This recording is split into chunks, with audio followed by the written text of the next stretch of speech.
Bona tarda i benvinguts a aquesta cinquena i penúltima sessió del cicle Horitzó 2020, cicle de conferències que, com saben, organitzen les fundacions Centre d'Estudis Jordi Pujol i Fundació Catalunya Europa, presidides respectivament pels presidents Jordi Pujol i Pasqual Maragall.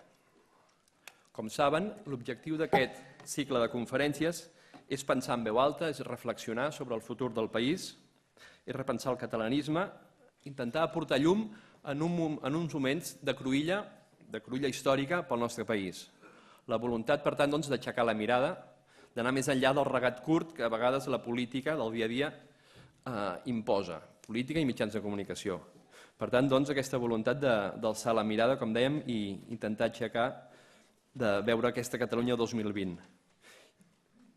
I per què ara? Doncs que, com dèiem anteriorment, Catalunya, el nostre país, es troba en un moment de cruïlla i que molt probablement el que succeeixi en els propers mesos i anys condicionarà de manera molt important el futur del nostre país.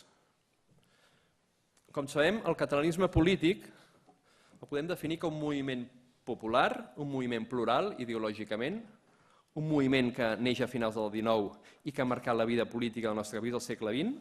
Ha estat un moviment reivindicatiu de la llengua, la cultura del nostre país i que aquesta base cultural ha estat després la base del projecte polític i nacional. Un moviment que ha defensat els principis democràtics, el catalanisme sempre ha rimat amb democràcia. Aquest moviment ha estat hegemònic a les urnes al llarg del segle XX, en els breus períodes que hi ha hagut democràcia al nostre país d'aquest segle XX, i ha estat a la vegada un factor de modernització. Històricament, si podem resumir aquest moviment, els dos principals objectius d'aquest moviment, del catalanisme polític, han estat, en primer lloc, la voluntat d'autogovernar-nos des de la institució pròpia de la Generalitat, potenciar al màxim l'autogovern, defensar i prestigiar la institució de la Generalitat, intentar aconseguir el màxim progrés econòmic i justícia social pels ciutadans del nostre país, defensant la identitat lingüística, cultural, política, nacional del nostre país.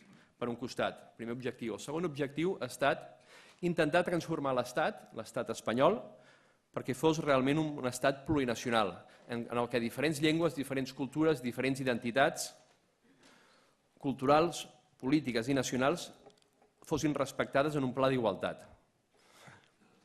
Des d'un punt de vista polític i en les tres etapes que hem dit del segle XX, la Lliga, Esquerra Republicana, Convergència i Unió, i també des del món de la cultura. Recordem personalitats destacades com Joan Maragall, amb l'O d'Espanya, Salvador Espriu, La pell de brau, Jaume Vicenç Vives, amb Notícia de Catalunya, o les meditacions en el desert d'Agustí Calvet Gaziel. Des del món de la cultura, també, des del món del pensament, s'ha intentat aquesta Espanya plurinacional, aquest estat plurinacional, que políticament dèiem a les tres etapes anteriors, a la Lliga, Esquerra Republicana, Convergència i Unió. Aquest segon objectiu els podem comptar per fracassos.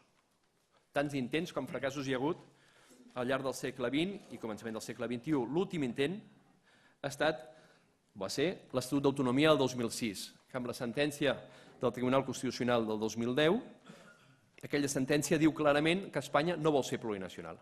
Les ambigüitats que hi havia en el text constitucional s'aclaren de manera molt contundent en aquella sentència. I el catalanisme polític, resumeixo molt, passa del pla A, que era aquest estat plurinacional, cap a intentar apostar per un estat propi. És a dir, de la defensa en el Parlament de Catalunya del dret a l'autodeterminació, recordem aquella primera votació de l'etapa actual l'any 89, d'aquella defensa del dret a l'autodeterminació a la voluntat d'exercir aquest dret. Per tant, el pla B, el que ha estat el pla B històricament, és el pla A actualment. Un pla ple d'incerteses, un pla que resumidament podríem dir dues fases. La voluntat de votar, la voluntat d'exercir el dret a vot, volem votar, i segona fase, naturalment, volem votar sí, i perquè prosperi aquest projecte, aquesta ambició, doncs, resumint molt, podríem dir que calen dos requisits. En primer lloc, una àmplia majoria a les urnes a favor del sí, per un costat, i per un altre, intentar aconseguir un reconeixement internacional de les principals potències del planeta. En aquest sentit, Aquests dos objectius, que no són fàcils, però pensem que estan al nostre abast, és un projecte en el que no hi ha un manual d'instruccions, en el que no hi ha una guia. El catalanisme polític s'inicia una nova etapa. Com dèiem a l'inici de la presentació, aquest seminari el que es proposa és aportar llum, reduir incerteses, i per això hem convidat en diferents taules rodones, avui és la cinquena, a diferents persones del món del pensament, de la reflexió, de l'anàlisi, però que molts d'elles també han tingut responsabilitats polítiques en algunes etapes, actualment o anteriorment. En tot cas, són persones compromeses amb el passat, el present i el futur del nostre país. Avui, per ordre d'intervencions, en primer lloc, el senyor Josep Lluís Carot Rovira. Ell és filòleg, ha publicat diferents obres sobre figures del catalanisme, com Antoni Rovira Virgili, Marcel·lí Domingo, la darrera obra, 2014. Ell ha estat secretari general d'Esquerra Republicana entre els anys 1996 i 2004 i posteriorment president d'Esquerra Republicana 2004-2008 i ha estat vicepresident del Govern de la Generalitat els anys 2003-2004 i posteriorment 2006-2010. En segon lloc, el professor Àngel Castiñeira, que és professor de Filosofia Política i director del Departament de Ciències Socials d'ESADE, és director també de la Càtedra de Lideratges d'ESADE, actualment és membre també del Consell Assessor de Transició Nacional. I finalment, Joaquim Llimona, que és advocat i professor de Dret Comunitari Europeu a la Universitat de Barcelona, ha estat secretari general de Relacions Exteriors del Govern de la Generalitat entre els anys 1996 i 2003 i actualment és director de Relacions Internacionals i Cooperació de l'Ajuntament de Barcelona. Bé, com ha estat habitual en les darreres sessions, aquí hem demanat una intervenció de 15 minuts per després passar al debat amb tots vostès. Moltes gràcies i té la paraula el senyor Josep Lluís Rovira. Moltes gràcies, bona nit. Gràcies a les dues entitats i institucions per la seva invitació a participar en aquest acte. No ho faig mai i avui ho faré, llegiré el text, per allò que després no diguin que vaig dir el que no vaig dir. Per tant, tot el que diré és el que diré. Era George Steiner qui assegurava que Europa era, sobretot, una suma de carrers i de bars. I que era justament aquí, en els carrers i en els bars, on s'havia forjat el vell continent. I ho deia comparant-ho amb l'Amèrica del Nord, on els carrers ben sovint són simples xifres. Carrer 42, per exemple. O bé expressen, a tot estirar, el record proper d'un paisatge que un dia va ser rural. Posem carrer de les Acàcies. Aquí, a Europa, cada carrer té vida pròpia i la té cada plaça, cada avinguda, cada passeig, rere el nom dels quals hi ha sobretot història, molta història, viscuda, recordada i documentada. Precisament allò que no hi ha en els països sense memòria recent. Em refereixo a la plaça de la Bastille, a la rue Jeanne d'Arc, al Corso Vittorio Emanuele, a la plaça Cervantes, a Trafalgar Square, a l'Alexanderplatz, a la plaça Macià o al carrer 26 de gener, però el bo, el 26 de gener que vam guanyar. Els països europeus, doncs, ensenyen allò que té Europa, història, i cada nació exhibeix la seva. Llevat del nostre cas, clar, que generosos i dòcils com hem estat fins ara, exhibim la història pròpia i la impròpia, la que hem viscut i la que hem patit, sigui dit amb tots els respectes cap a la majoria d'escriptors, científics i militars espanyols, el nom dels quals, en la seva majoria, no són tinguts presents enlloc més d'Europa, excepte allà on correspon, Espanya. I també bars i restaurants, clar. A París, Le Procope, freqüentat per Rousseau, Benjamin Franklin i el mateix Voltaire. Passant-hi per davant, més d'un cop he pensat que potser devia ser aquí on Voltaire va deixar escrit que Catalunya pot prescindir de l'univers sencer, però els seus veïns no poden prescindir de Catalunya. Sempre he pensat que potser en va fer un gra massa, però tal i com van les coses, no crec que en la segona part de l'afirmació s'equivoqués gaire. Aquí també n'hem tingut, i en tenim de cafès i restaurants, llocs on s'ha fet el país i on, de vegades, hi ha hagut qui ha intentat desfer-lo.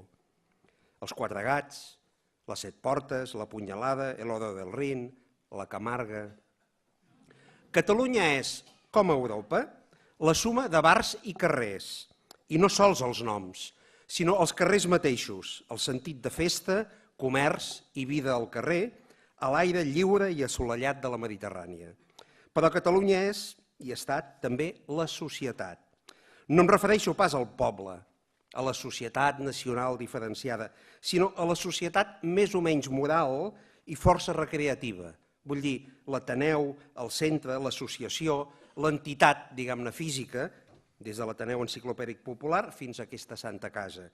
O bé avui, el pare Ateneu virtual a internet com a lloc de trobada i espai prioritari de socialització, però societat al capdavall. L'associacionisme és un dels nostres trets nacionals distintius, de manera que, anys enrere, recordo un programa de ràdio espanyol on explicaven excentricitats d'aquest tipus. Descoberta vaca amb 3 potes a Austràlia, collida carbassa de 45 quilos, o bé són 7 les entitats de mitjana a què un català pertany al llarg de tota la seva vida. Els semblava tot exactament igual d'estrafolari i exòtic.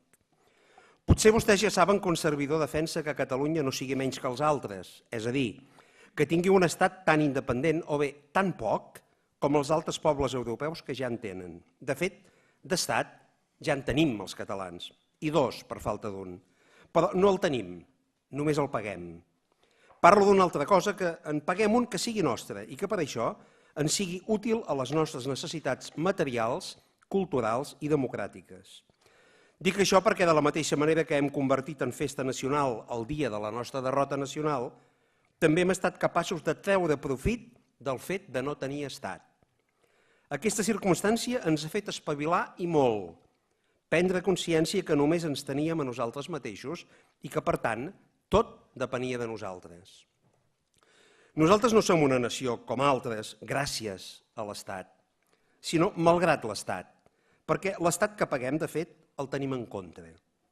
Som i tenim el que som i tenim pel nostre esforç, el dels catalans de tota la vida i els que un dia van decidir començar tota la seva vida per endavant com a catalans. Som el resultat d'això i no pas dels favors del ministre de torn. Només cal fer una ullada als grans edificis d'interès arquitectònic de la capital nacional i de la capital de l'Estat. Aquí, aquests edificis són, bàsicament, resultat de la iniciativa privada, de la voluntat civil i de l'esforç de la gent. Allà, contràriament, es tracta, molt majoritàriament, d'edificis de titularitat pública, oficials, propietat de l'Estat i, doncs, als quals nosaltres, des d'aquí, també hem contribuït ben generosament, sisplau, per força. Són 2 mentalitats, 2 maneres de fer i de ser, 2 cultures nacionals, en definitiva. No és que l'Estat no ens entengui, comprengui o estimi, simplement hi està en contra. I ja convindran a mi que intentar perllongar aquesta situació és, pel cap baix, i perdoni'm l'expressió, del gènere estúpid.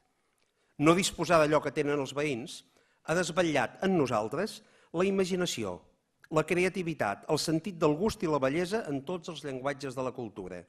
Arquitectura, literatura, música, disseny, cinema, teatre, gastronomia. I ha facilitat també poder disposar d'una escala de valors característics que no són només nostres, però que són també nostres del tot. El valor del treball, l'esforç, la iniciativa, la capacitat de risc, l'estalvi, la seriositat, la feina ben feta, el sentit de la responsabilitat. Devem ser l'únic país del món que va fer la revolució industrial sense cap dels ingredients que li eren característics, sense carbó, sense cotó, sense aigua i sense estat. Hem de recuperar aquells valors i aquella cultura si volem assemblar-nos més als estats amb iniciativa del nord que no figurar al costat dels estats subsidiats i escarxofats del sud. I si vam fer això, també som capaços de poder emprendre altres camins ben ambiciosos.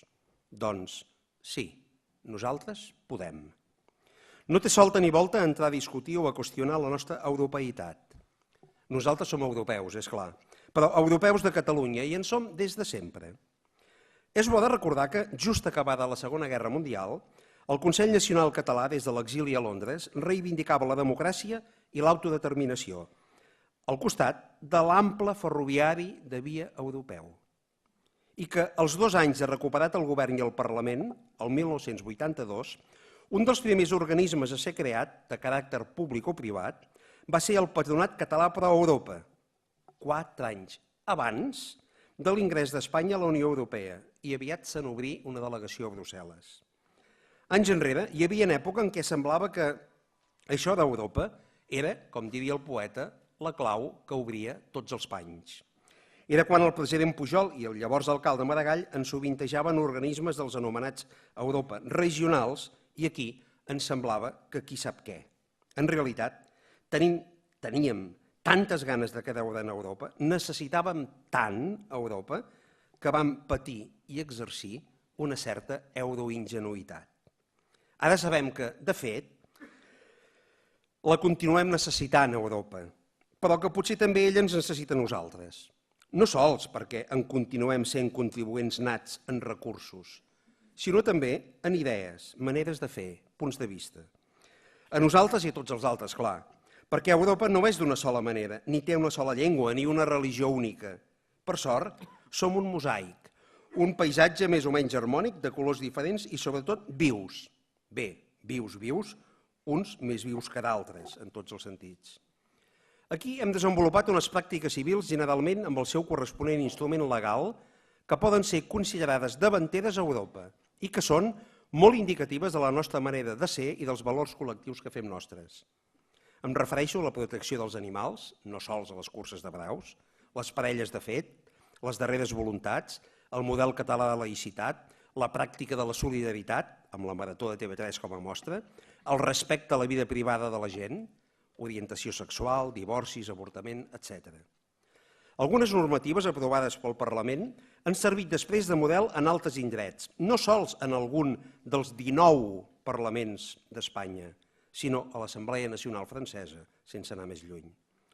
I tenim la sort, la gran sort, de no ser una raça, sinó una cultura, és a dir, una llengua comuna que ens identifica en relació a nosaltres i davant del món, uns valors compartits i uns referents col·lectius. I una cultura la pots assumir com a pròpia, si vols, i una llengua la pots aprendre. El nostre projecte nacional es veu afavorit per la circumstància que és dinàmic, en moviment, en construcció, que no està acabat, i això en permet l'accés als que voluntàriament vulguin sumar-s'hi. Joan Fuster, l'homenot de Sueca, ja deia que Catalunya, els països catalans, són una suma successiva de gent que han decidit ser catalans. I això té una força impressionant, una potència imparable. Podem fer una nació no sols per als nacionalistes, una part del nosaltres, sinó per als nacionals, és a dir, tots nosaltres. Una nació cívica, inclusiva, oberta, moderna, que es basi en un patriotisme cultural, social i democràtic, on tothom sigui competent com a mínim en 3 llengües, que no exclogui, sinó que inclogui, que no resti, sinó que sumi, que no expulsi, sinó que integri. Ben mirat, és el que hem anat fent des del segle XVI ençà, d'ençà que aquest país va esdevenir terra d'acollida per a molta gent, els cognoms dels quals ens semblen avui catalaníssims, perquè ja ho són, però que no ho eren gens en arribar aquí. Bartra, Pàmies, Cambó, Gavaldà. Continuarem sent un país amb la porta oberta al món hispànic i alhora sense portes a la Mediterrània, de la qual formem part.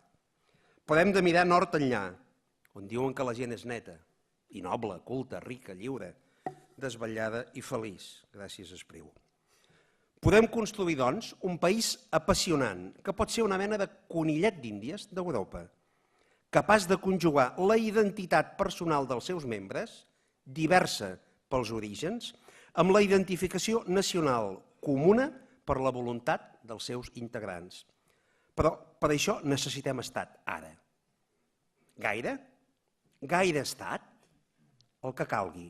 Però millor que no ens passem de taca d'oli sense necessitat. L'estat hi ha de ser, per fer allò que individualment no poden ni correspon de fer els ciutadans. A mi m'agradaria un estat àgil, flexible, dinàmic, adaptable, els antípodes d'una estructura rígida, estàtica, rovellada, morta, freda i sense ànima. Un estat que tingui allò que s'ha de tenir. Tu ja m'entens, que diria en Raimon, però que no cal que tingui més, tampoc menys. Primer, perquè costa diners, però sobretot perquè la gent no pot veure esmorteïda la seva iniciativa, ni feta malbé la seva creativitat, ni desmobilitzada la seva energia perquè el seu espai vital passi a ocupar-lo l'administració, per més catalana que sigui. Voldria que aquí fóssim capaços de prendre un cert relleu als països escandinaus en alguns aspectes, i ja veuen que, posats a fer, és bo de no mocar-nos amb mitja màniga. Per a Dinamarca, Suècia, Noruega, Finlàndia, la cultura nacional forma part de la seva identitat, sí, però també hi pertany a la seva identitat un nivell elevat de qualitat de vida i el fet de ser percebuts com un espai de respecte, promoció i acollida dels drets humans i també terra d'exili per a represaliats. M'agrada pensar en una Catalunya així. Quan la major part d'estats d'Europa han estat construïts per les armes o per decisions dinàstiques, estarà molt bé que construïm el nostre estat no per les armes, sinó per les urnes. No per la decisió de cap rei, sinó per la decisió democràtica i la voluntat de la gent. Europa necessita deixar de ser vista com una tecnoestructura gèlida, llunyana i insensible a la quotidianitat més immediata i ser molt més el que és realment de debò. Un espai plurinacional de civilització, democràcia i benestar, en comptes d'aquesta mastodòntica criatura a mercè del nacionalisme dels estats de totes les mides. I en una Europa nova, amb aquesta identitat, Catalunya ha de poder trobar-s'hi còmoda. Algunes de les formes clàssiques d'expressió de la sobirania han desaparegut. I per anar a Cotlliure ja no cal ensenyar el passaport, ni canviar moneda, ni treure's la carta verda. Fora desitjable que també en el futur poguéssim disposar de mecanismes comuns tots els pobles europeus en altres àmbits, com ara la defensa conjunta, la representació europea supranacional, la immigració i potser també la seguretat, amb formes de col·laboració superiors a la compartimentalització d'ara. Tot arribarà, suposo. No crec, però, que els estats renunciïn a preservar allò que els dona el perfil precís de la societat nacional sobre la qual recolzen històricament. La política lingüística, la cultura, l'educació, els mitjans de comunicació i el disseny de l'univers simbòlic que permet la identificació nacional bàsica dels ciutadans. És en aquest camp on ens hi juguem les garrofes de la nostra continuïtat com a societat nacional diferenciada. I si els estats europeus no estan disposats a renunciar a comandar en aquest àmbit, menys encara ho hem de fer les nacions que encara no som estat, per més que en vulguem ser. I no hem de fer-ho menys que els altres, sinó per motius obvis, més que els altres. Europa i el món ha de començar-nos a veure com allò que ja som, una cultura nacional independent, al marge de les contingències polítiques de cada moment històric. Acabo. Tothom vol la unitat del món, però si en acabar la Segona Guerra Mundial hi havia 57 estats independents, oficialment reconeguts, ara n'hi ha 193. Tothom defensa la unitat i la integració europea, però tothom ho fa i ho vol des del seu propi estat i ningú no està disposat a renunciar-hi. Tampoc no hi hem d'estar nosaltres.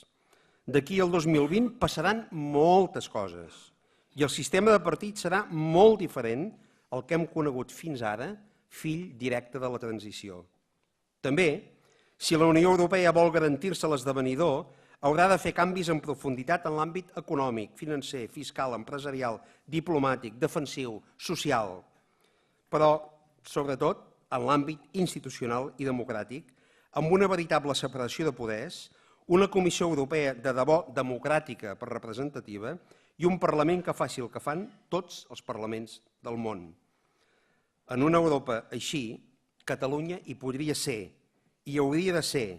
M'agradaria que hi fos com a subjecte polític, amb la seva pròpia llengua i com a comunitat nacional. Perquè si no anem a Europa com a catalans, com a què hi anem? Moltes gràcies.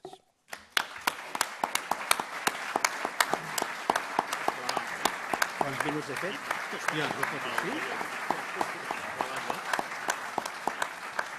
Moltes gràcies, senyor Josep Lluís Carod Rovira. I té la paraula el professor Àngel Castanyeira. Moltes gràcies, bona nit a tothom i molt agraït també a les dues fundacions, als seus equips directius per convidar-me. Intentaré ajustar-me molt al temps que ens ha demanat en Joaquim Colomines i pràcticament el que faré serà presentar alguns punts d'assaig sobre el moment present en la lectura d'aquest horitzó 2020 que ens demanaven precisament els organitzadors. Mirant a la sala i sobretot la representació generacional que vostès representen, crec que el que diré ara ho podran entendre molt bé. És a dir, venim d'una transició, la que va tenir lloc entre els anys 75, 78, etc., una transició a la democràcia, i ara estem fent una transició política en democràcia, la del 2013.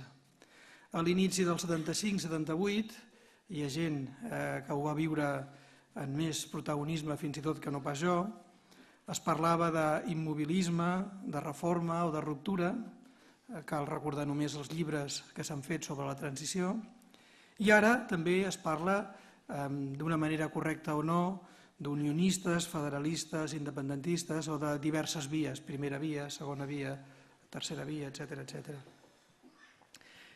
Quin element té d'insòlit aquesta segona transició política? Jo crec que l'element insòlit o inèdit pràcticament arreu del món és que estem iniciant un procés, diguin-li com vulguin, en relació amb l'autodeterminació de Catalunya, a la redefinició de la seva sobirania, un procés d'autodeterminació, etc., en un estat democràtic i plurinacional. Plurinacional no constitucionalment parlant, però de facto ho és.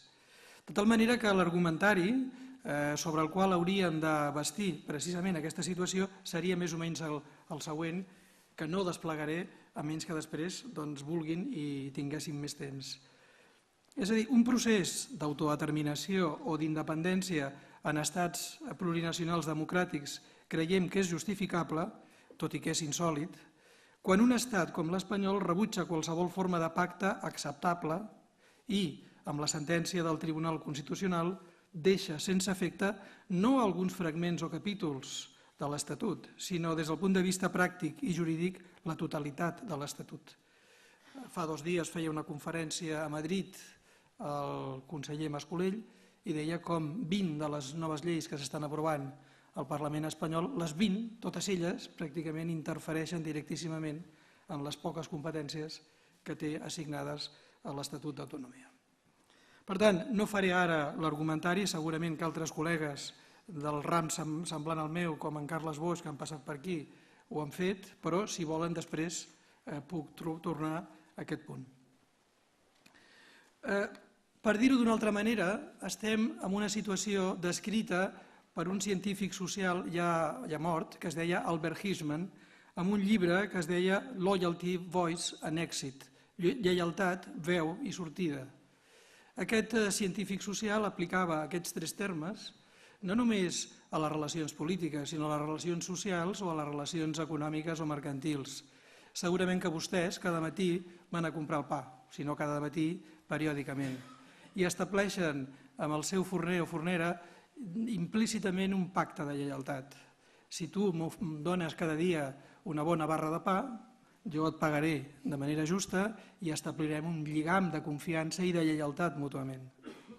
Si passa que un dia el tros de pa que he comprat o la barra de pa és un pa en males condicions, passat o dur, el que farem serà l'endemà aixecar la veu i dir, escolta, ahir no em vas donar una barra de pa en condicions.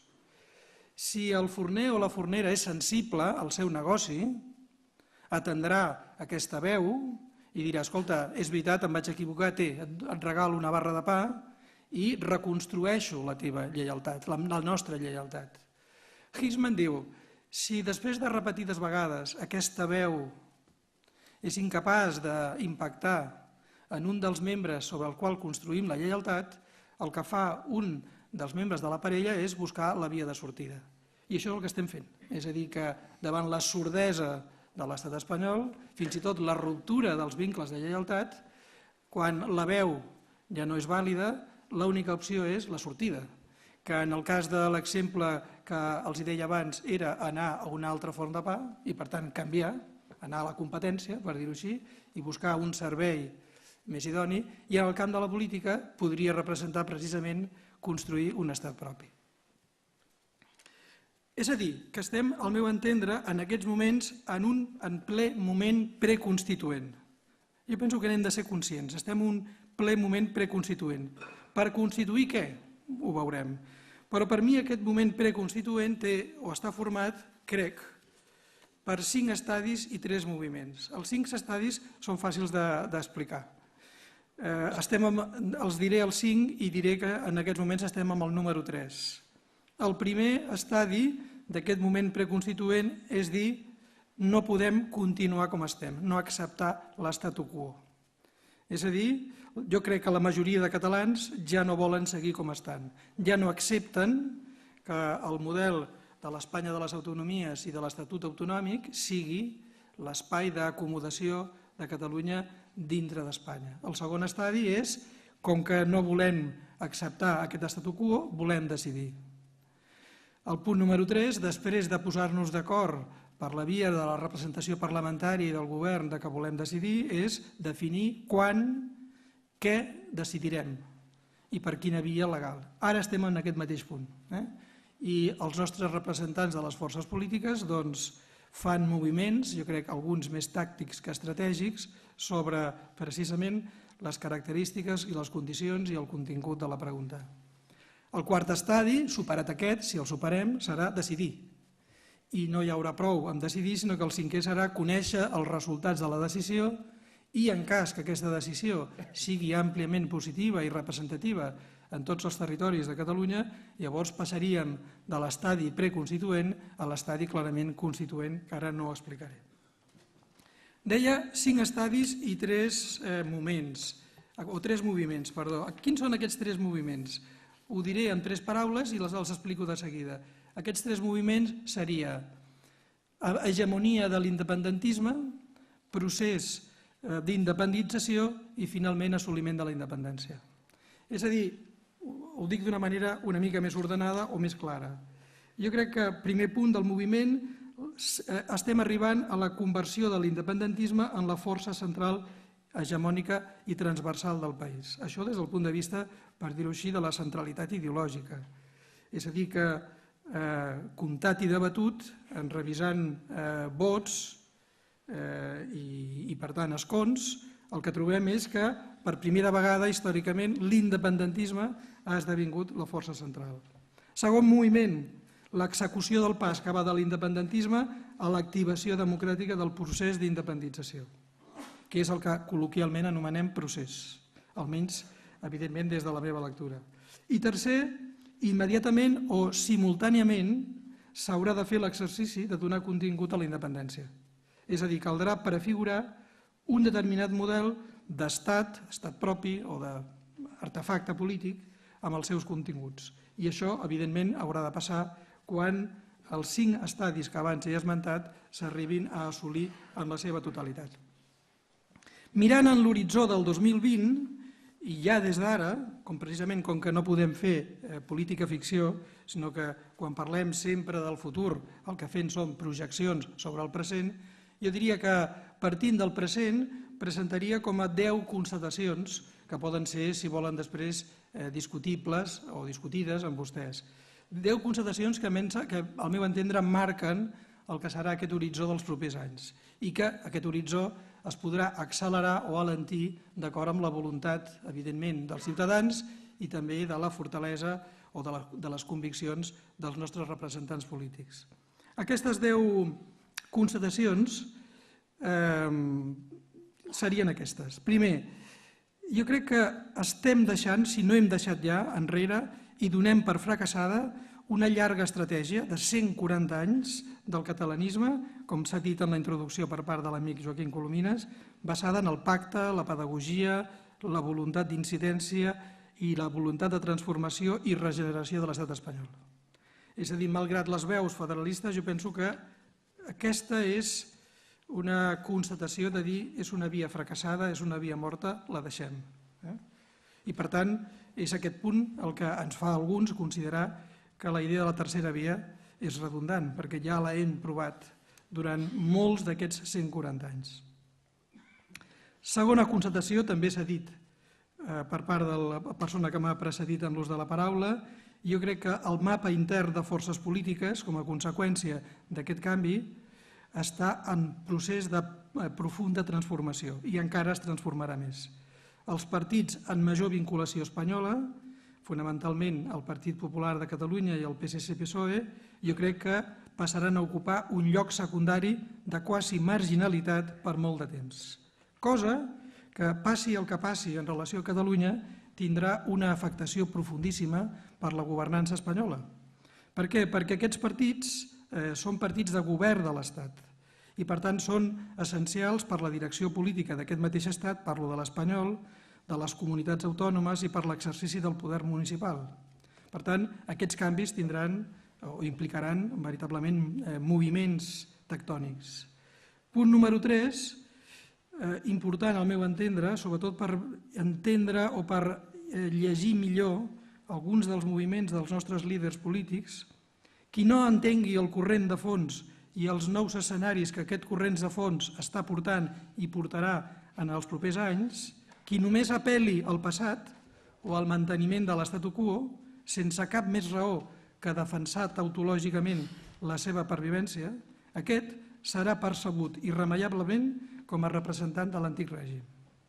I ens podríem trobar que alguns dels protagonistes de la primera transició, tant a Espanya com a Catalunya, siguin els que veritablement impedeixin el desenvolupament de la segona transició. És a dir, que van ser progres en el 75 i ara esdevinguin ancien règim, antic règim. La nova transició forjarà, per tant, com a nous líders, els qui entenguin aquest corrent de fons i arrossegarà o ofegarà els qui pretenguin mantenir-lo tot lligat i ben lligat.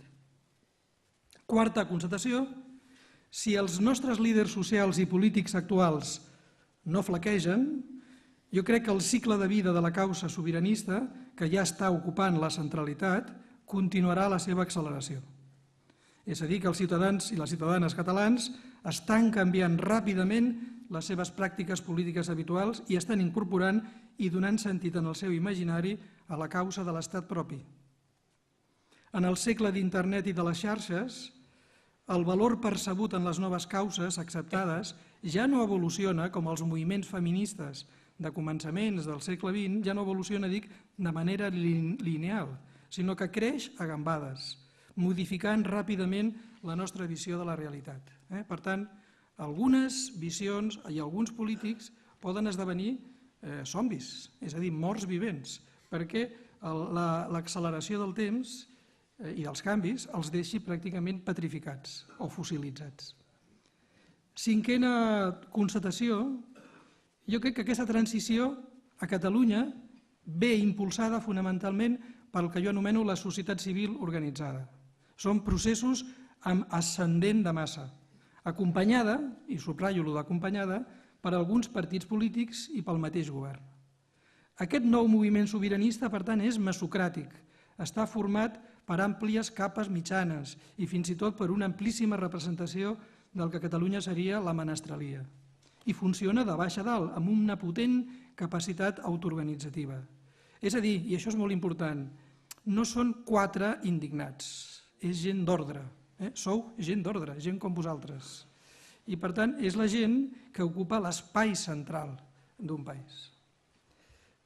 Constatació número 6, jo crec que en aquest nou moviment hi pesen molt les noves generacions alliberades de les pors de la primera transició. Fet i fet, per als que tingueu menys de 50 anys, aquesta serà la vostra primera transició. I ara mateix representareu ja el gruix, ja representen el gruix de la població catalana. És a dir, que per molts dels que representen aquesta generació, ser moderat per vosaltres, és a dir, aplicar la moderació vol dir exercir democràticament i pacíficament el dret de decidir. Per tant, els que fins l'any 2008 per mi, quan jo formava, i sí que continuo formant gent jove en lideratge, eren rebels sense causa, perquè fins al 2008 totes ens ponien, a partir d'ara són una generació amb causa. Hi ha motius pel compromís, hi ha motius per exercir un nou lideratge i aquest nou lideratge provocarà un nou relleu en les classes polítiques. Punt número 7, constatació número 7, que marcarà, crec jo també, aquest horitzó, per bé o per mal, aquí cadascú jutjarà, la manera catalana del procés sobiranista no confia en un lideratge exclusiu i excepcional, sinó que modula el lideratge en plural, és a dir, presenta la complexitat de gestió de lideratges compartits i relacionals, tant des del punt de vista parlamentari com des del punt de vista de la societat. Això té avantatges i en alguns aspectes també té inconvenients que ara, evidentment, no comentaré. Constatació o punt número 8, jo crec que en el curt termini, i això ho aprofitaran molt bé els que en són contraris, en el curt termini, com a mínim, la proposta secessionista podria accentuar la polarització entre els catalans pel que fa a les seves preferències. I com dic, aquesta possibilitat podria ser emprada per alguns com a instrument o intent de divisió i de tensió social. Punt número 9, per mi és segurament el més interessant, el que estic vivint d'una manera més interessant. Jo crec que el mateix procés està representant per moltes persones un profund i un autèntic canvi mental. El canvi mental és, per primera vegada, estem assumint sentit d'estat. És a dir, no sé en quin moment estem, però manifestaria 3 punts. Pensar com un estat, pensar com a estat, actuar com a estat i després ser tractats com a estat. Per què dic que és aquest element important? Perquè si vostès fan com jo, que intento llegir els signes dels temps, mirin el conjunt de llibres que estan apareixent. Ja no són llibres que ens parlen de necessitats d'infraestructures, sinó que des de la lectura del sentit d'estat, des d'incorporar i encarnar l'estructura d'estat, estan dient prou de declaracions, unilaterals o no. Anem a precisament actuar des de la mentalitat d'estat. Encara que després sigui en el tema de l'agència tributària, amb el Banc Central Català o en la grossa, posin l'exemple que vulguin, encara que després ens posin les traves que ens vulguin posar. Recordo, potser els representants polítics m'esmenaran, recordo que el Canal 33 no va ser aprovat precisament per via legal, sinó per la via dels fets consumats. És a dir, vam dir, anem a fer-ho. A mi em sembla que aquest és un element molt important, perquè quan mentalment fem aquest clic mental, quan pensem com a estat, quan assumim sentit d'estat, diguem-ne que ja no són importants les declaracions. Ni tan sols són importants els obstacles legals o constitucionals, sinó la manera d'actuar, la manera de pensar, la manera de decidir. Aquest per mi em sembla que és un punt que allibera moltes de les consciències del moment actual. I punt número 10, també per mi és molt rellevant, perquè afecta precisament a la dimensió anímica del cos català, és l'últim que diré. Jo crec que el nostre ara mateix és un combat no per la identitat, no per les competències i no pels recursos econòmics o pel concert econòmic. És un combat moral per la dignitat. És un combat col·lectiu i és un combat també per les formes. I en aquest combat moral per la dignitat se'ns posa a tots a prova. És a dir, és un examen de la nostra disposició vital i de la nostra fortalesa o feblesa moral. És a dir, podríem passar del desig de l'autodeterminació a la feblesa de la indeterminació. Un poble que acaba per ser ni carn ni peix. I per tant jo penso que els propers anys, en l'horitzó del 2020, el que es posarà a prova serà la nostra fortalesa, el que els psicòlegs anomenen la nostra resiliència, la capacitat de sobreposar-nos a les adversitats. La pregunta és si ens tremolaran les cames i ens arronsarem o aguantarem l'envestida, i aquesta envestida serà veritablement molt forta. Ultimíssimes consideracions per no passar-me del temps. 3. Una citant a l'amic Xavier Robert de Ventós. Deia en Xavier Robert de Ventós que encendre un foc al cor no ens ompli el cap de fum. Doncs, efectivament, sociològicament a Catalunya ara hi ha molts independentistes per convicció, però també n'hi ha molts per exclusió. I convé no confondre els independentistes per convicció i els per exclusió. Els que ho són per exclusió ho són perquè arriben a aquesta conclusió perquè no els queda més remei, perquè no els hi queda cap més sortida. Mentre tinguem com a negociador una paret, un mur, els independentistes per exclusió quedaran pràcticament confosos amb els independentistes per convicció. Però si tard o d'hora hi ha una mesa de negociació amb una proposta, hem de preveure que aquests independentistes per exclusió puguin repensar o reformular la seva opció. el seu vot, la seva papereta, el seu sí o el seu no, sigui el que sigui. Segon punt de les últimes consideracions, especialment adreçat a la generació Twitter, no hem de confondre velocitat i pressa. Tenim unes generacions que han d'aprendre a postergar la gratificació del desig. Torno al tema de la resiliència. És a dir, que el nostre no és una cursa de 100 metres llisos, és una marató i requereix de nosaltres perseverància, paciència, fortalesa, voluntat de determinació i de constància, sabent que pel mig trobarem totes les pells de plàtans i tots els pals a les rodes imaginables. Per tant, jo crec que ens convé velocitat i velocitat de creuer, però compte amb la pressa, perquè un inconvenient de la pressa és que és com la gasosa, o com les bombolles de la Coca-Cola, que una vegada que surten, després queda pràcticament diluït. Per tant, serà important, més enllà de la pressa, aguantar la velocitat de creuer. I l'última, jo crec que, i aquí intentaré mullar-me encara una mica més, jo crec que en aquest procés no hi ha marxa enrere. Ho crec. És a dir, les coses poden anar bé, i si van bé les coses es podran precipitar. I si es precipiten, passarà allò que deia Goethe, que de vegades esdevé l'imprevist. Podria passar. Ara, si ara mateix no va bé, si no anés bé, per les raons de no jugar bé les nostres cartes, jo crec que podria ser maca, bonica, la metàfora de les marees. És a dir, en les marees sempre hi ha una plena mar i una baixa mar. I igual que en les marees, si arriba un moment o una tongada dolenta per nosaltres, estarem en baixa mar. Però no tinc cap dubte que la plena mar tornarà. És a dir, el lideratge, al final, i és l'últim punt, és discontinu. No podem estar les 24 hores del dia exercint el lideratge. I discontinu vol dir que, igual que els windsurfistes, que esperem l'onada bona, haurem de saber gestionar les pauses.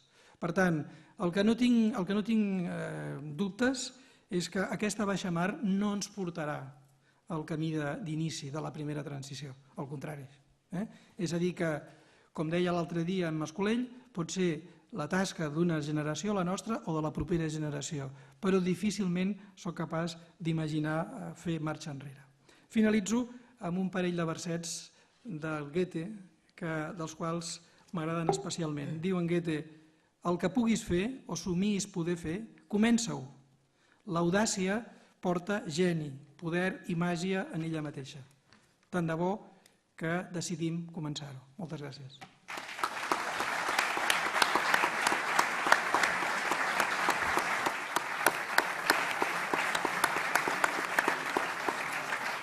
Moltes gràcies, Àngel. Gràcies per la teva intervenció. I té la paraula el professor Joaquim Llimona. Moltes gràcies. El primer que voldria fer és felicitar la Fundació Catalunya i Europa i el Centre d'Estudis Jordi Pujol per l'organització d'aquest cicle i agrair molt especialment que m'hagin convidat a participar-hi i, per suposat, agrair-los a totes vostès i a tots vostès la seva assistència en aquest acte d'avui. Jo parlaré essencialment d'Europa, és a dir, relacionaré el procés que en aquests moments està visquent el nostre país amb la realitat europea que ens envolta, i ho faré bàsicament entorn a dos punts.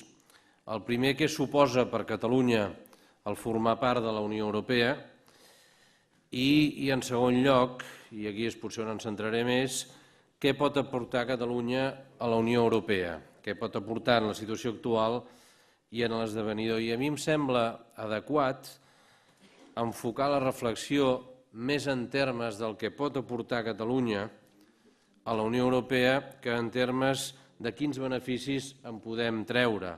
Perquè en qualsevol cas, pel posicionament internacional i per la ubicació internacional del nostre país, el marc europeu serà essencial i la ubicació no serà fàcil, no estarà exempta de dificultats, i per tant considero que hem de fer, a partir de la realitat i de realitats objectives, i que podem demostrar un exercici de seducció, un exercici que demostri que Catalunya és un aliat fidel del procés d'integració europea, contràriament al que algunes persones pretenen dir o pretenen fer creure. En tot cas, I abans de reflexionar sobre aquests dos punts, un breu comentari sobre l'europeisme en el nostre país. Per contestar la pregunta per què Catalunya ha tingut Europa i té Europa com a referent i per què Europa ha format i forma part de l'imaginari col·lectiu dels catalans i de Catalunya. Hi ha raons, òbviament, històriques lligades a l'origen polític de Catalunya, però no m'hi extendré. Però en qualsevol cas sí que és cert que el vincular-nos a Europa ens ha permès afirmar l'especificitat catalana com a identitat diferenciada de la resta d'Espanya. Europa per Catalunya ha estat, i jo entenc que és, un lloc confortable, un lloc net, culte, i sovint ens hem emmirallat o hem buscat com a referents països com Suècia o com Holanda, com a models als quals Catalunya tenia que aspirar, tenia i podia aspirar. I alhora que ens ha permès afirmar aquesta especificitat, també ens ha permès desmarcar-nos d'un àmbit poc atractiu per nosaltres, d'un àmbit que històricament ha estat poc atractiu, com ha estat Espanya, l'àmbit espanyol. I això jo crec que marca una diferència substancial i real amb la resta d'Espanya. Si pensem en la dictadura franquista, a Catalunya hi havia un clar emmirallament amb Europa, com un espai de pluralisme, com un espai de llibertat, de modernitat, de progrés, de democràcia, de convivència de pobles i llengües. Jo no sé si vostès recorden, jo sí que ho recordo, un eslògan que es va fer per promocionar turísticament a Espanya, però que subliminalment tenia un contingut curiós, aquella frase "Spain is different". Catalunya no volia ser diferent.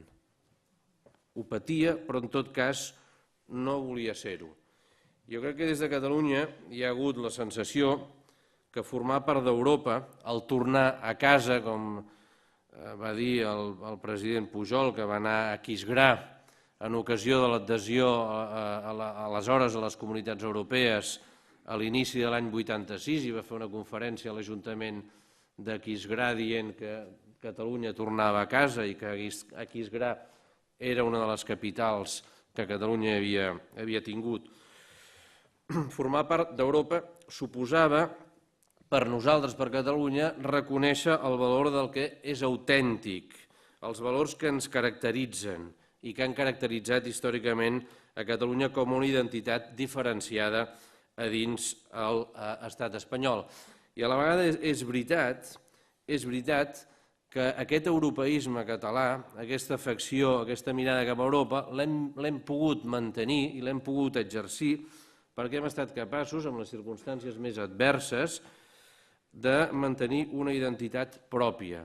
És a dir, entre l'emmirallament a Europa i Catalunya hi ha una relació, en certa manera, de causa i efecte. Ens hem emmirallat com un marc, com una identitat que ens permetia diferenciar-nos i ho hem pogut fer perquè alhora teníem una identitat pròpia i diferenciada. Jo personalment em considero i em confesso un federalista europeu i, per tant, per mi, en qualsevol cas, el futur de Catalunya no té lloc en cap marc diferent que no sigui el marc europeu.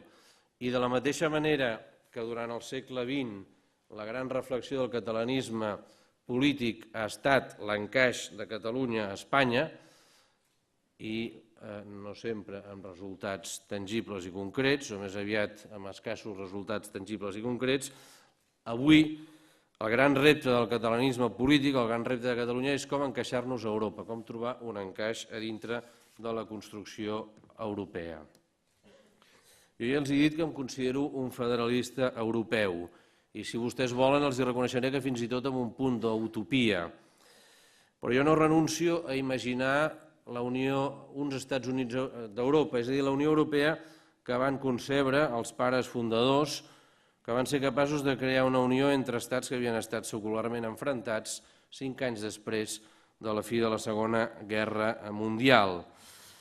Una Europa on realitats com Catalunya tindrà la capacitat de trobar-hi un encaix complet i alhora, i com veurem o com miraré d'explicar-los, una realitat que Catalunya contribuirà i està contribuint a construir. als escèptics sobre l'evolució d'Europa cap a aquesta realitat, a mi m'agrada recordar-los un fragment de les memòries d'ultratomba de François-René de Chateaubriand. Chateaubriand va visitar Washington a finals del segle XVIII, es va inventar una sèrie de coses, es va inventar que es va trobar amb el general Washington, etc. Però en tot cas va visitar Washington i en les seves memòries escriu una pàgina molt divertida on diu, escolti'm, com volen vostès que unes realitats tan diverses esdevinguin algun dia una nació, un estat? I la realitat la tenim amb els Estats Units. Per tant, tenim dret els europeistes a pensar que malgrat les reticències i els obstacles que tenen l'origen bàsicament en els estats, algun dia la realitat europea serà completa i països com Catalunya hi trobarem, com els deia, el nostre encaix. La Unió Europea és obvi i evident que té mancances, tant en el terreny polític, en el terreny cultural, i des de Catalunya les hem patit, aquestes d'una manera específica, i també en el terreny del govern econòmic. I probablement aquests difícils anys que ens acompanyen des de fa 5-6 anys han posat de manifest d'una manera molt evident aquestes mancances. Però alhora seria injust no remarcar que la construcció europea és una història d'èxits. És una història d'èxits en primer lloc i sobretot perquè ha garantit el període més llarg de la història moderna d'Europa sense enfrontaments, sense una guerra civil europea. La guerra dels Balcans és precisament perquè als Balcans no hi va arribar la idea d'Europa. La Unió Europea ha permès una transformació radical de la realitat econòmica, social i política del nostre continent, i no només dels estats que hi han participat, dels estats que la van fundar i dels estats que s'han anat incorporant al llarg dels més de 60 anys de la seva existència, sinó que han estat un factor de primer ordre d'impuls i expansió de la democràcia, de la promoció i la defensa dels drets i llibertats fonamentals i de l'estat de dret. I si no pensem en l'influx que la construcció europea ha tingut en l'evolució de les dictadures mediterrànies, entre les quals l'espanyola, la portuguesa o la grega, i també, i òbviament i de forma més recent, en la transformació radical que l'Europa central i de l'est ha experimentat, i com països que havien estat sostrets del curs de la història i als quals se'ls havia imposat règims totalitaris han pogut, diríem, juntar-se en un procés de construcció d'una unitat voluntàriament assumida i radicalment democràtica. També en el terreny de l'economia, Europa ha aconseguit grans fites. Tenim un mercat interior que és el més perfecte i evolucionat del món, i no els hi vull donar moltes dades i menys estadístiques, però mirin, entre el 60 i el 70% del comerç exterior els estats europeus el fan amb altres estats europeus.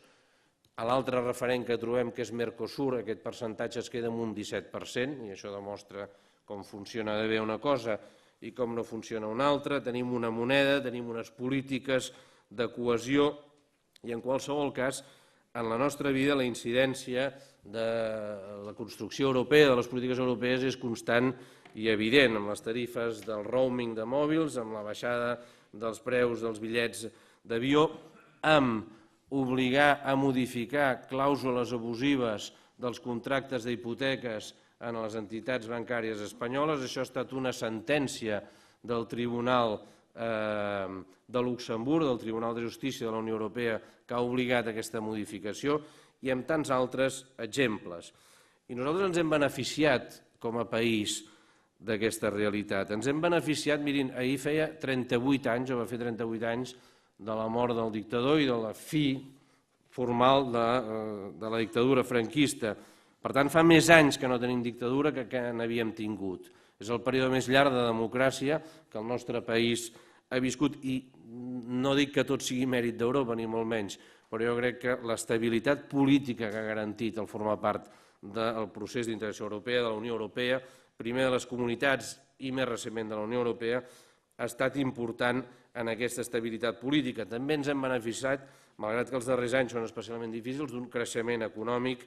L'economia catalana ha estat capaç de respondre als reptes que han suposat la caiguda del mercat interior espanyol i català Des de fa 3 anys, les exportacions catalanes estan creixent el 2011, el 2010 i el 2011 en 2 dígits, el 2012 no han arribat als 2 dígits, però la nostra indústria ha estat capaç de trobar els nous mercats a fora el comerciant que anava a vendre en qualsevol punt d'Espanya en aquests moments va vendre en qualsevol punt d'Europa, i això és una demostració de com Catalunya s'ha convertit en aquests anys en un estat completament integrat, en una realitat completament integrada en aquest mercat europeu. Jo no dic que tot hagi funcionat bé, evidentment. Hi ha molts àmbits on la nostra realitat, la nostra cultura, la nostra llengua d'una manera especial no han estat reconegudes, però en qualsevol cas el nostre país, Catalunya, per primera vegada ha pogut jugar en tots aquests anys en el terreny de joc on sempre havíem volgut jugar, que és el terreny de joc europeu. Jo crec que això ha estat important i positiu. Què podem aportar des de Catalunya a la construcció europea? Si volem aspirar a tenir-hi una part de ple dret, jo crec que hem d'explicar clarament el que podem aportar en aquesta Unió Europea en construcció. Si volen, després, en les preguntes, els hi puc explicar la meva opinió, la meva posició sobre en quina situació quedaria una Catalunya independent en relació a la Unió Europea, que ja els hi avanço que és una qüestió més política que jurídica.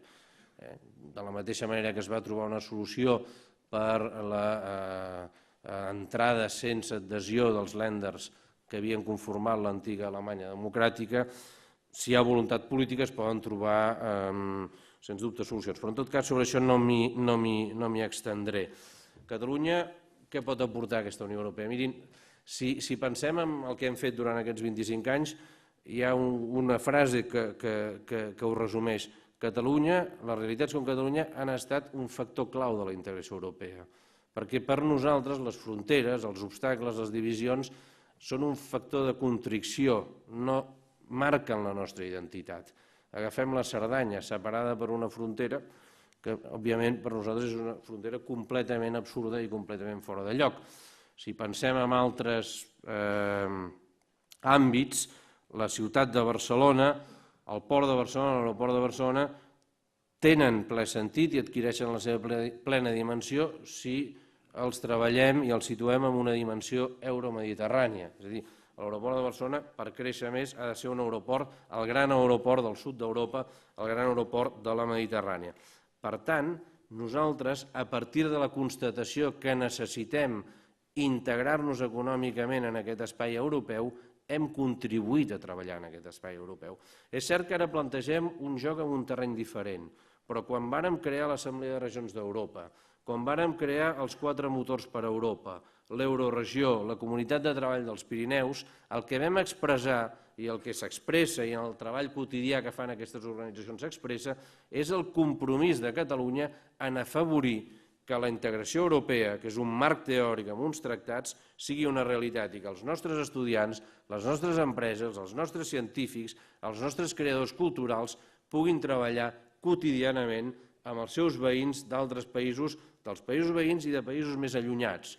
Quan fem això donem oportunitats al nostre país, però quan fem això, i ho hem de tenir clar per ser reivindicatius, estem contribuint a construir una unitat europea certa i verdadera. Per tant, hem d'afrontar la realitat sense cap mena de complexa. I en segon lloc, ara el que toca és aprofundir la construcció europea.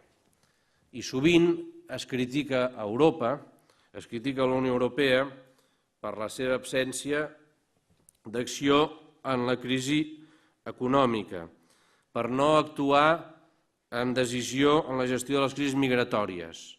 Per exemple, tots aquests drames humans que s'escenifiquen a la illa italiana de Lampedusa. Quan hi va anar el president de la comissió va ser escridassat expressant un sentiment, òbviament, diríem de desesperació que un entén que generi aquest tipus de situacions, però quan estem acusant a Europa de no ser actiu en les migracions, en el canvi climàtic, en la gestió de la crisi financera, etc., en realitat ens oblidem que a la Unió Europea els estats no li donen els mitjans suficients per poder resoldre aquests problemes que es plantegen a escala global i que necessiten globals. Hi ha una contradicció entre la posició dels estats que són reticents a cedir sobirania en àmbits que cada vegada s'acosten més a lo que és el cor de la sobirania dels estats tradicionals.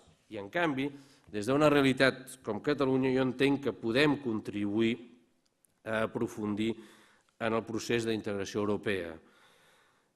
Nosaltres volem una Unió Europea amb dimensió política i amb una plena capacitat de govern econòmic, amb els instruments per garantir el bon govern de l'euro, amb una presència internacional reforçada, és a dir, amb una política exterior unificada, una Europa que s'ocupi dels grans temes que preocupin els ciutadans i sobre els quals existeix la percepció que l'acció supranacional és més convenient que la que poden dur a terme de manera individual els estats. Però, sobretot, Catalunya el que dona suport és a una Europa governada per les seves institucions i no per als estats membres, com sovint tenim la impressió que s'està produint. Per què? Perquè Catalunya en aquest procés no hi té res a perdre, hi té a guanyar.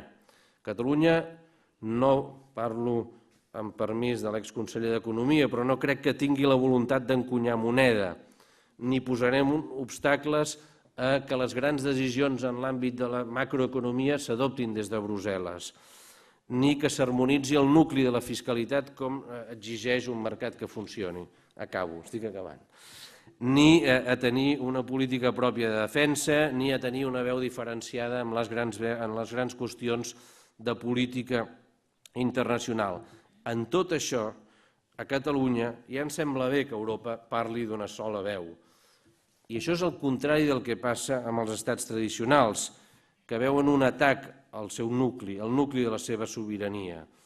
Catalunya no pretén interferir en la capacitat de la Unió de governar i liderar en aquests temes on Europa pugui ser més eficaç que els seus membres. Crec que Catalunya, de cara al futur, de cara a aquest horitzó 2020, ha de plantejar la seva relació amb la Unió Europea des d'aquesta perspectiva. No anar a Europa perquè tenim un problema i volem que Europa ens el resolgui, sinó oferir un compromís a la Unió Europea, un compromís radicalment democràtic i coincident amb els valors d'aquesta Unió Europea. Jo estic convençut que aquí hi trobarem la nostra plaça. Moltes gràcies.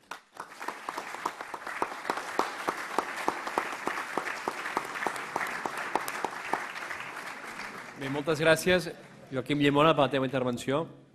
I passarem a la segona part del debat. Hi ha dues persones que passen uns targetons per qui vulgui fer preguntes. Els sí que demano que intentin fer lletra clara i pregunta directa per intentar aprofitar al màxim el temps que tenim. S'han dit moltes coses, hi ha hagut 3 intervencions complementàries sobre el moment del nostre país i el seu futur immediat. 3 intervencions que van en la mateixa direcció, però que han posat l'accent en aspectes diferents. Qui vol començar? Hi ha preguntes que estan escrivint.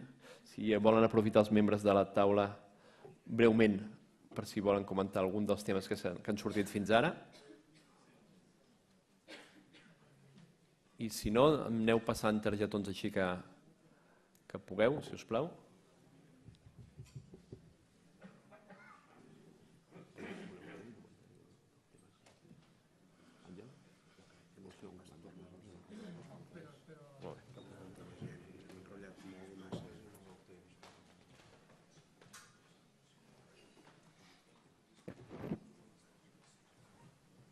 Hi ha una pregunta que per començar. Llibertat d'expressió, oi? El PSC està en baixa mar? Està en baixa mar. Algun dia estarà en plena mar? Intueixo que va per tu, Àngel, això. Sí, però respecte a les marees. Aquesta és una pregunta en trampa, perquè jo em referia al mateix procés del país, no d'un partit. És a dir, suposo que s'ha entès, no? No crec que jo pugui fer una valoració interna d'un partit al qual em mereix absolut respecte. És a dir, puc tenir la meva valoració sobre si està en baixa mar o en plena mar, però jo em referia, vull posar l'accent en què em referia a la onada ciutadana en relació precisament al seu desig del que vol ser, no del que volem fer, sinó del que volem ser. Llavors, evidentment, si estem en plena mar o en baixa mar, ho hem de veure entre tots, les percepcions s'han de poder compartir. El que sí que diria, i cadascú que ho interpreti com vulgui, és que si estem en plena mar no serveix de res, us ho diu una persona que coneix prou bé l'Atlàntic perquè els meus pares i avis han sigut tots marins mercants. I el que és impossible és intentar aturar una marea. No pots aturar una marea, això és veritat. En tot cas, suposo, mentre arriben les preguntes, el tema seria si el catalanisme, des d'un punt de vista institucional de partits polítics, està a l'alçada d'aquesta demanda que hi ha a la societat, que ha sortit reiteradament demanant, en primer lloc, voler votar i, en segon, un estat propi o independència. L'articulació entre l'independentisme social i el polític de partits. La sort o la gràcia és que tenim aquest moviment, com dèiem, és un moviment que és bottom-up, és a dir, que va des de baix cap a dalt. No és a l'inversa, no és una iniciativa directament promoguda pels representants polítics, sinó més aviat això en la revista Via, l'últim número de la revista Via, que és una de les publicacions d'una de les fundacions aquí presents, veureu una entrevista que li fem al president Mas i diu: en aquests moments la manera d'entendre el lideratge per nosaltres és d'acompanyament. Per què? Perquè qui porta la directa posada no són els partits polítics, sinó que són la ciutadania o almenys el sobiranisme cívic clarament autoorganitzat. En aquest sentit, si aquesta força, Joaquim, si aquesta força del sobiranisme cívic autoorganitzat no es desinfla, sinó que es manté ferma, a mi se'm fa difícil imaginar que malgrat l'intent de frenada per part d'alguns representants o d'alguns partits polítics sigui possible aturar-ho. Molt bé, arriben les preguntes a la taula. Em penso que aquesta va pel senyor Joaquim Llimona. Què et pot passar amb les seus bancàries, com la Caixa, el Banc de Sabadell, que precisen pel seu funcionament del Banc Central Europeu? Què pot passar? En quin context? Doncs la integració a Europa serà immediata? Sí. És a dir, què pot passar, entenc la pregunta, en el cas que Catalunya fos independent i fos castigada a l'ostracisme. Jo no crec que es produeixi aquesta hipòtesi. I la veritat és que no he reflexionat sobre aquesta resposta. Jo contemplo difícilment un escenari futur diferent a un escenari on Catalunya estigui a la Unió Europea. El contemplo difícilment. Insisteixo que és una qüestió d'un pacte polític, de la mateixa manera que es va trobar una solució en el cas d'Alemanya. Veurem el que passarà l'any vinent amb el referèndum d'Escòcia, però vostès creuen que si Escòcia guanya el sí i Escòcia esdevé un estat independent, Escòcia serà enviada a una mena de purgatori? Jo no ho acabo de veure. També és veritat que és una qüestió essencialment política i també dependrà, òbviament, de l'actitud que jugui l'estat espanyol. No hem d'oblidar que de moment la Unió Europea segueix sent una organització internacional. Però és que se'm fa difícil respondre a aquesta pregunta perquè, diríem, rebutjo aquesta hipòtesi i aleshores no hi he reflexionat i demano excuses a la persona que l'ha formulat per no poder-la respondre. Hi ha una pregunta, merci. Hi ha una pregunta pel senyor Josep Lluís Carod Rovira.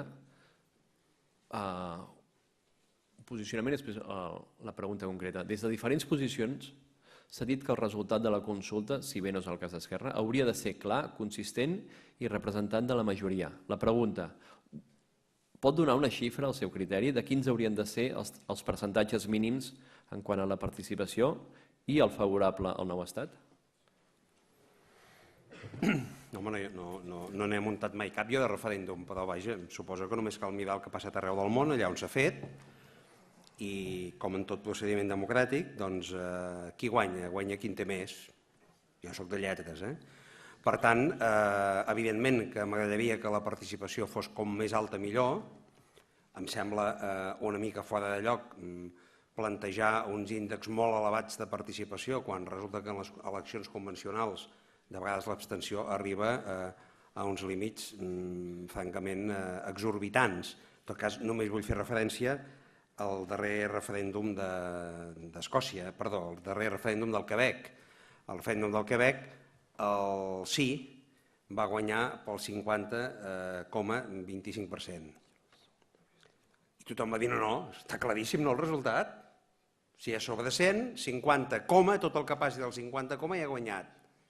Evidentment que a mi m'agradaria que fos el nivell de participació elevat, probablement una cosa més sensata seria superior almenys al 55%, i que el resultat, òbviament, el superés, però entenc que tot allò que va més enllà del 50% ja és bo, perquè si no, el que sí que no és acceptable és el discurs del trencament i la fractura. És a dir, que si tu obtens, per exemple, un 51% a favor de la independència, fractures la societat catalana i, per tant, condemnes la majoria de la societat catalana, que és el 51%, a acceptar com a sortida el 49%.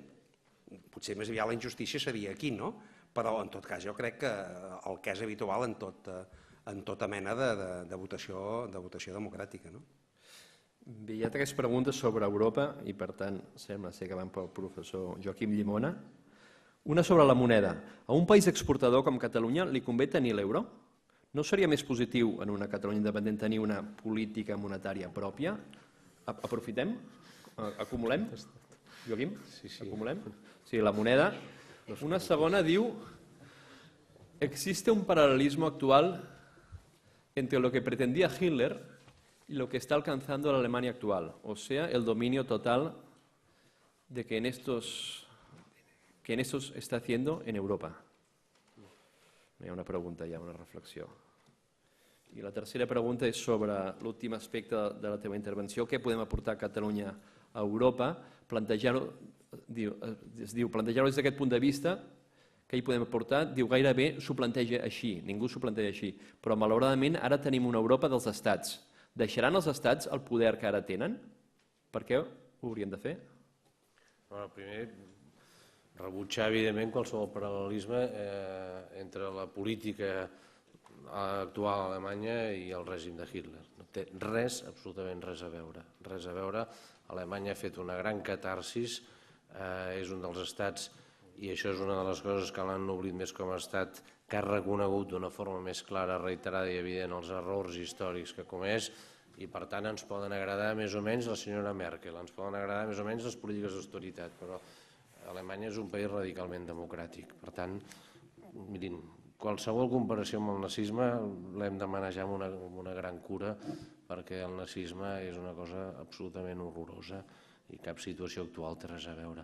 Sobre les devaluacions, l'euro, etc., em fa molta por parlar davant de l'exconseller d'Economia. Jo crec que les famoses devaluacions competitives, que és cert que en un moment donat van ajudar a fer repuntar les exportacions espanyoles quan no teníem l'euro, jo crec que no les podem reiterar i que en el fons, si són reiterades i repetides, condueixen, perquè evidentment quan tu produeixes no només tens costos interns, tens l'energia, tens probablement a vegades matèries primeres que et venen de fora, si devalues tot això s'incrementa el seu cost. Per tant, a la llarga jo crec que no et beneficia. I després, si volem jugar en un mercat únic, tinguem o no tinguem l'euro, al final et diran s'ha acabat. És a dir, si tu jugues amb la moneda i aleshores les teves empreses les fas competitives baixant la teva moneda, al final els teus veïns diran, escolti'm, sap què? Vostè per exportar li posarem aranzels. Per tant, jo crec que a la llarga ens sortirem perdent. I la tercera era el de què pot aportar... Sí, no, és a dir, a veure, jo utilitzaré un símil i, perdoni, ho faré molt breument. La construcció europea és l'ascensió en una muntanya. Comences pel pla, comences a pujar, i jo crec que ara estem en la fase on la pendent és més forta. Què vull dir amb això? Que el que queda per cedir, per construir una Europa federal, una Europa unida, és el nucli de la sobirania. La moneda, la creació de la moneda, no és una decisió política dels estats, és una imposició del mercat. Un mercat interior europeu necessita una moneda única. I jo crec que Europa té una força motriu pròpia que farà que s'avanci en fiscalitat, que farà que s'avanci en política exterior i de defensa, però tot això s'enfronta a un posicionament molt reticent perquè els estats tradicionals els estàs tocant el moll de l'os. I aquí és on Catalunya pot aportar idees noves i pot aportar un compromís de col·laborar amb aquest procés.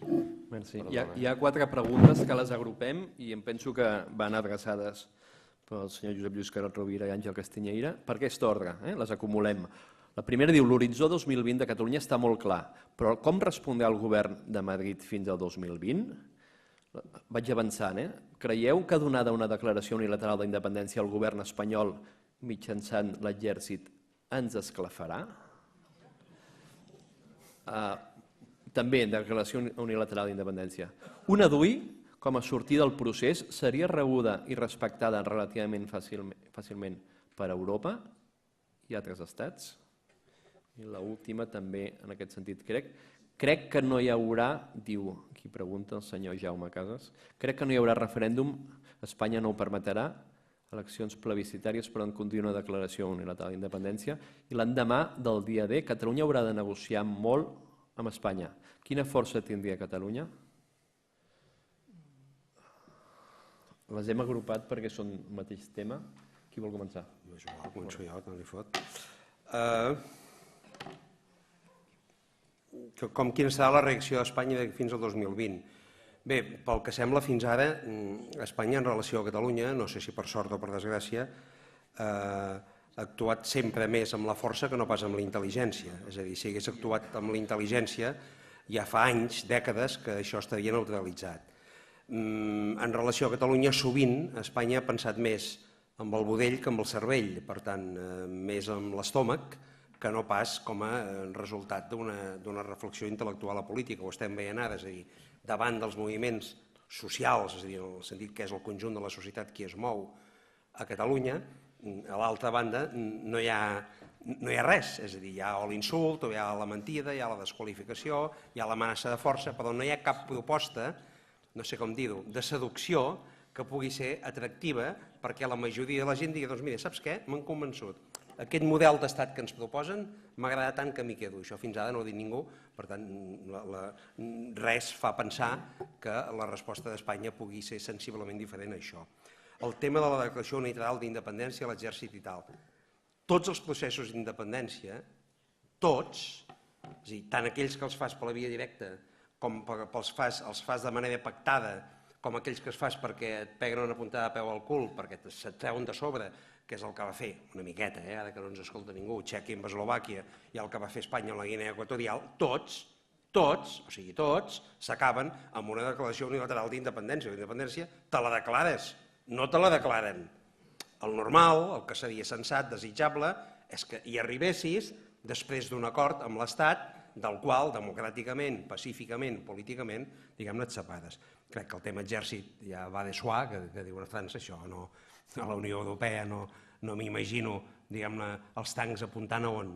Apuntant al Parlament, entre altres coses, com l'any 2005 vaig tenir ocasió de dir-li al ministre de Defensa del govern espanyol de l'època, el senyor Bono, entre altres coses, ministre, és que queda feo. És a dir, queda lleig, és a dir, uns tancs apuntant a la gent queda lleig, però la Unió Europea apuntant a un Parlament és que estèticament no queda bé. I a més hi ha una altra cosa, les guerres de tancs, això ja s'ho va polir Rommel a l'Àfrica del Nord a la Segona Guerra Mundial, això ja no es porta. No dic que algú potser no en tingui ganes, però diguem-ne, això ja no es porta. El tema exteriors, res serà fàcil, és a dir, fàcil no ho serà res, però tampoc no podem pensar que en aquests moments els estats començaran a mullar-se a favor nostre quan nosaltres, del tot, col·lectivament, encara no ens hem mullat del tot.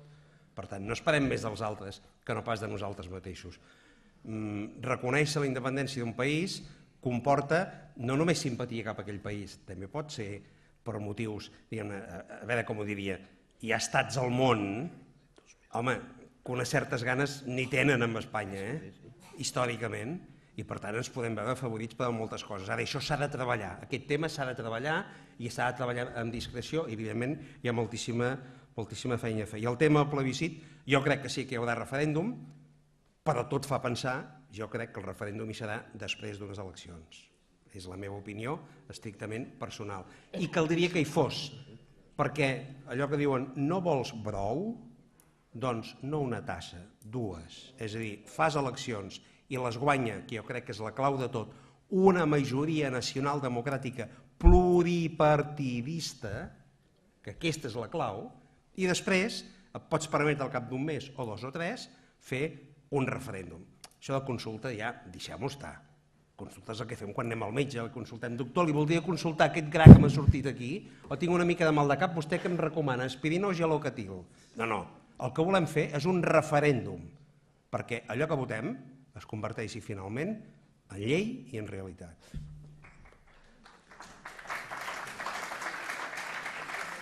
Àngel, si em permets, també, és que han arribat 2 preguntes més i així aprofitem. Es pregunta com serà possible la veu del poble des del context del municipalisme, però també en relació a aquest últim tema del NADUI, si ens deixem votar o no. Una penúltima pregunta diu, si no podem fer una consulta votant només els catalans, no podríem fer una consulta a tota Espanya, de la qual el PP no tindria excuses de no fer, i agafar com a resultat només el de Catalunya? Sí. I hi haurà una última pregunta i que tancarem la sessió. Pràcticament el conjunt de les qüestions volten sobre el mateix, és a dir, no els hi desvetllo cap secret si dic que en el Consell Assessor de la Transició Nacional, el primer informe que vam fer, doncs vam tenir llarguíssimes discussions sobre aquesta qüestió. Parlo ara a títol personal i no a títol del Consell, per descomptat, però jo diria que, primer, facin-se a la idea que estem jugant una partida d'escacs i juguem amb negres i sense reina. És a dir, tenim molts peons, però el que no podem fer és equivocar-nos. Si fem qualsevol moviment equivocat, literalment, deixi'm que sigui barroer, la caguem. Què vol dir això? Vol dir que el Consell Assessor de la Transició Nacional el que està recomanant insistentment al govern és que els processos de referèndum o de les consultes, per les vies que siguin, i n'hem presentat fins a 5, s'ajusten a la legalitat. S'ajusten a la legalitat, és a dir, que hi ha arguments legals que ho permeten fer. Si és així, nosaltres almenys recomanem al govern català que fins al final apel·li precisament al principi democràtic i legal incorporat en els documents constitucionals i autonòmics per arribar fins al final. En quin sentit? En el sentit de demostrar, no només a Catalunya o a Espanya, sinó a la resta d'Europa i del món, que la raó del no és una raó jurídica, és una raó política, una motivació política. Aquest és el nostre argument. Ens hem de carregar de paciència. És a dir, no sé per quina via arribarà el referèndum, o les consultes en el sentit que siguin, però arribarà gairebé per desbordament, igual que els dics de contenció en el Mar del Nord, en els Països Baixos, doncs arriba un moment que es desborda. Si des del punt de vista català, des del punt de vista social, des del punt de vista de l'opinió pública, des del punt de vista europeu, aquesta demanda democràtica, pacífica, ajustada precisament a un procés de referèndum o de consulta es veu com a justa, no tinc cap dubte que s'arribarà a fer. Però el que no podríem fer és, per dir-ho així, precipitar-nos. És a dir, que ens hem de carregar de paciència precisament per la imatge dels jugadors d'escacs, perquè l'altra banda l'únic que està esperant és que ens equivoquem. I només que fem un acte que no s'ajusti a la llei, llavors el procés del Pla Ibarretxe 2 es posa en marxa. Per tant, és una jugada que l'hem de fer en fred, contenint les emocions i sabent jugant. I, evidentment, sabent-ho explicar al poble. Jo el que tinc clar és que no sé com arribarà aquest referèndum, si serà abans d'unes eleccions, després d'unes eleccions, però el que tinc clar és que si arribarà gairebé per desbordament. És a dir, quan els dics arriben gairebé a fregar el límit, el llindar, i finalment vessen. Molt bé. Una última pregunta i amb això acabaríem i faríem també en sentit invers de la primera intervenció inicial. I per tant, Joaquim Llimona, en primer lloc, sobre el risc, el perill dels moviments populistes. Doble perill dels moviments populistes davant de la crisi econòmica, tipus Le Pen, per torpedejar la Unió Europea. El risc dels neopopulismes en moments de crisi econòmica, d'incertesa en el futur, com pot afectar la Unió Europea a altres casos. I, si voleu, doncs, molt breu per acabar la taula de la vostra intervenció final. Al maig tenim les eleccions al Parlament Europeu. Aleshores, actualment hi ha tota una sèrie de sondejos que efectivament mostren tendències que jo espero que no es confirmin, com per exemple el fet que a França el partit que té més intenció de vot és el Front Nacional. Hi ha altres partits en altres països d'extrema dreta, populistes d'altres signes, el que ha passat en la política italiana, és a dir, guanya un partit de centre-esquerra i no pot governar perquè el moviment de 5 estrelles, o no sé com se diu, doncs el seu líder, a banda d'insultar a qui ha guanyat les eleccions, impedeix que es faci qualsevol tipus d'acord de govern.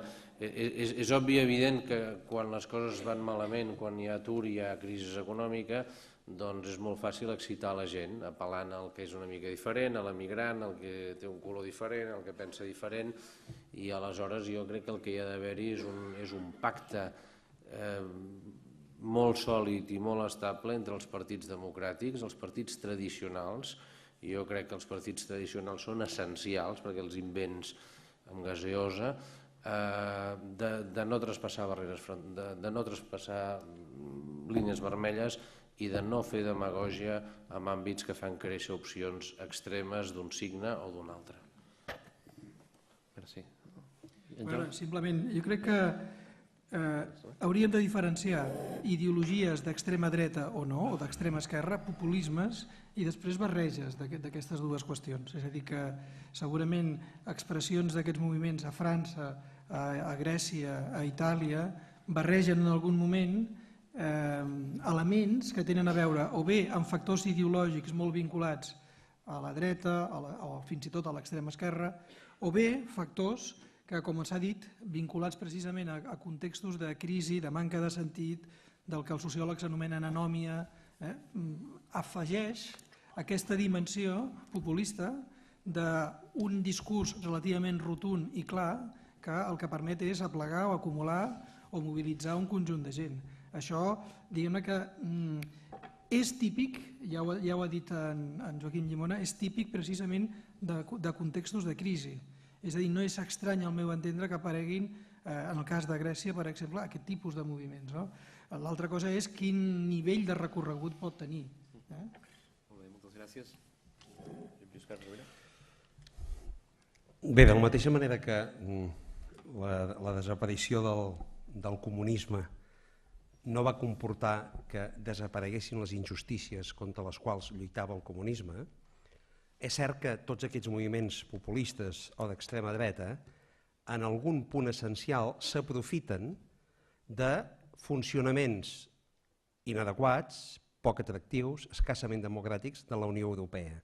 Per tant, encara que determinades coses les digui qui les digui, és evident que la Unió Europea s'ha d'espavilar. La Unió Europea s'ha de democratitzar, s'ha d'espavilar i ha de fer canvis en profunditat molt radicals. Crec que en el cas català, feliçment, la composició de la nostra societat ha donat unes expectatives positives a experiències com la mateixa experiència Súmate, és a dir, que fa que gent d'origen familiar no català s'hagi sumat al projecte nacional, l'assumeixi com a propi, sense que això impliqui renunciar als seus orígens, com els nostres exiliats republicans, quan van anar a Mèxic o a l'Argentina, pel fet de convertir-se també en mexicans o argentins, mai no van renunciar a la seva catalanitat. Feliçment, el projecte nacional català no és ètnic, és cultural i democràtic, és a dir, qui és català? Qui vol ser català? És a dir, no depèn del lloc on neixes. Si depengués del lloc on neixes, Jaume I no seria català, Àngel Guimerà no seria català, Josep Ventura i la Sardana no seria català, era cordobès. No depèn de la llengua que parles a casa, perquè si depengués del que parles a la intimitat, Aznar seria català, i aquí falla alguna cosa en l'afirmació. Ni depèn, menys encara, dels cognoms, perquè Ferrer, Llaurador, Milans, Fuster, Bosch, etc., són cognoms catalans. Però si els ajuntes, per exemple, Milans del Bosch, no et surt molt català, et surt molt fatxa. Per tant, ser català no depèn dels cognoms, depèn només de la voluntat. I aquí hi cap tothom que hi vol cabre.